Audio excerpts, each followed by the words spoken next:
динибизде эң биринчи жолу ошо Хазрет Умар ибн Хаттаб разияллаху анху халифа учурунда ушундай эпидемия болгон.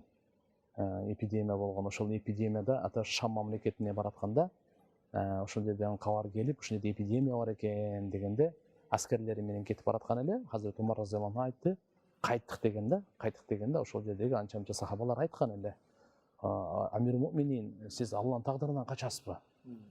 Эми атайын максат кылгандан кийин ошол жерге ишибиз бар, бара бербейлиби деп. Ошондо анан Хазрет Умар разияллаху анху айткан, мен Алланын тагдырынан качып атамын. Ошо качмаклыгым дагы Алланын тагдырынан болот деп айтканда, ошол жерде сахабалардын бирөөсү тастыктап, пайгамбарыбыз Мухаммад алейхиссалам ушундай деп айткан, каерде эпидемия чыкса ал жерге барбагыла деген, бул хадисти мен укканмын. А эми ал жердегилер чыкпасын деп айткан деп, мына этияттуулук баланс кылып пайгамбарыбыз айтып кеткен да, көрбөйсүзбү? Жараткан Алла Тааладан өзү келет, бирок ошого менин биргеликте эле шариятыбыз, динибиз кош көңүл эмес этияттуулуктан. Этияттуулукту ага баа берген, орун берген. Ошондуктан ал жерге барбагыла, ал жерден чыкпасын деп, кийин Умар разияллаху анху айткан өзүнүн чечимине сүйүнгөндө пайгамбарыбыздын айткан хадисине дал келип калган үчүн депчи.